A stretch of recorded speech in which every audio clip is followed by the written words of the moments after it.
c'est de ne pas comprendre comment l'Afrique, avec tant de richesses sur notre sol, avec une nature généreuse, de l'eau, du soleil en abondance, l'Afrique est aujourd'hui le continent le plus pauvre.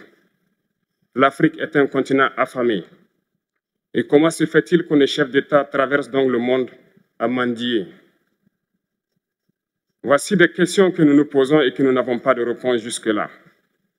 Nous avons l'occasion de tisser de nouvelles relations.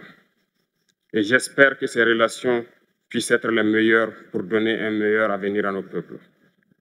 Pour ce qui concerne le Burkina Faso, aujourd'hui, nous sommes confrontés depuis plus de 8 ans à la forme de manifestation la plus barbare, la plus violente du néocolonialisme, de l'impérialisme. L'esclavage qu'on tend encore à nous imposer. Nos dévanciers nous ont bien appris une chose. L'esclave qui n'est pas capable d'assumer sa révolte ne mérite pas que l'on s'apitoie sur son sort. Nous ne nous apitoyons pas sur nos sorts, on ne demande pas que quelqu'un s'apitoie sur notre sort. Le peuple burkinabé a décidé de lutter contre l'île terroriste en mesure de relancer son développement. Dans cette lutte, des vaillants peuples, des vaillantes populations se sont engagées à prendre les armes face au terrorisme, ceux que nous avons affectueusement appelés les VDP, des volontaires. Nous sommes surpris de voir les impérialistes traiter ces VDP de milices et de tout type. C'est décevant, parce qu'en Europe, lorsque des peuples prennent les armes pour défendre leur patrie, on les traite de patriotes. Nos grands-pères ont été déportés pour sauver l'Europe. Ce n'était pas avec leur consentement, contre leur gré. Et bien au retour, on se rappelle bien qu'à Tiaroy, lorsqu'ils ont voulu revendiquer leurs droits élémentaires, ils ont été massacrés. Cela ne fait rien donc.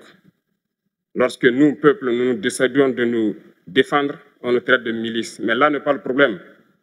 Ce qui est le problème, c'est de voir des chefs d'État africains qui n'apportent rien à ces peuples qui se battent, mais qui chantent la même chose que les impérialistes en nous traitant de milices, en nous traitant donc d'hommes qui ne respectent pas les droits de l'homme.